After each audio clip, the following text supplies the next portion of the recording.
రాజమహేంద్రవరం స్థానిక housing board కాలనీలో మాజీ కార్పొరేటర్ నండూరి రమణ వ్యవస్థాపకులుగా ఉన్న శ్రీ వలీ దేవసేన సమేత సుబ్రహ్మణ్యేశ్వర స్వామి ఆలయంలో షష్ఠి వేడుకలు ఘనంగా ముగిశాయి.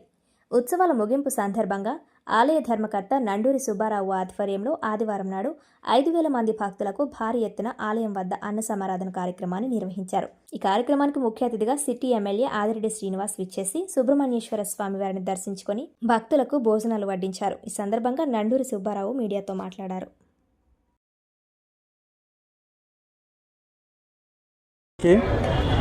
నా ధన్యవాదాలు. షష్ఠి మహోత్సవాన్ని చాలా ఘనంగా అద్భుతంగా అందరూ దర్శనం చేసుకుని అందరూ కూడా ఆనందంతో ఇంటికి వెళ్ళారు. దానికి నాకు చాలా ఆనందంగా ఉంది ఇప్పుడున్న పరిస్థితుల్లో. ఇంకొక విషయం ఏంటంటే, ఈ హౌసింగ్ బోర్డులో కట్టిన ఈ గుడికి నాకు సహకరించిన వ్యక్తులందరికీ కూడా, హౌసింగ్ బోర్డు వాళ్ళకి, రాజకీయ నాయకులకి, ప్రజలకి అందరికీ కూడా ఈ వేదిక మూలంగా నేను వాళ్ళకి ధన్యవాదాలు తెలియపరుచుకుంటున్నాను. అలాగే ఈరోజు కార్యక్రమం జరిగే అన్నదానం కార్యక్రమాల్లో కూడా అందరూ పాలు పంచుకుని ఈ కార్యక్రమాన్ని విజయవంతం చేయాలని కోరుకుంటున్నాను.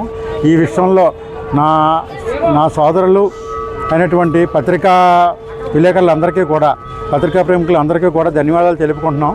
మేము కూడా కుటుంబంలాగే భావిస్తున్నాం వాళ్ళని.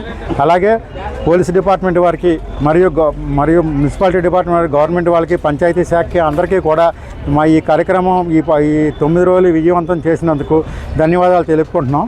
అలాగే భక్తులందరూ కూడా నేను గుడి కట్టిన తర్వాత అనేక విరాళాలు ఇచ్చి ఈ గుడికి సహకరిస్తూ ఉన్నారు. వాళ్ళందరికీ కూడా శిరస్సు వహించి నేను ధన్యవాదాలు తెలుపుకుంటున్నాను.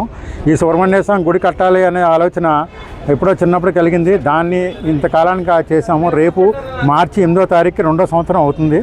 ఇప్పటికి ఇది సంవత్సరం మీద 6 నెలలు అయింది ఈ గుడి కట్టి. ప్రజలందరూ చాలా ఆదరణతో చాలా బాగా చేస్తున్నారు. వాళ్ళందరికీ కూడా ధన్యవాదాలు తెలుపుకుంటున్నాం. కానీ సుబ్రహ్మణ్యేశ్వర స్వామి గుడి అనేది అందరికీ కావాల్సిన గుడిది. తమిళనాడులో చాలా ప్రాచుర్యం, కాకపోతే మనకి ఇక్కడెక్కడ ఇప్పుడిప్పుడే ప్రాచుర్యం అవుతోంది. కాబట్టి ఈ గుడికి వచ్చి భక్తులందరూ వాళ్ళకున్న సమస్యలన్నింటినీ తీర్చుకుని అందరూ కూడా ఆయురారోగ్యాలతో అందరితో ఉండాలని, అందులో నేను ఉండాలని కోరుకుంటున్నాను. ధన్యవాదాలు.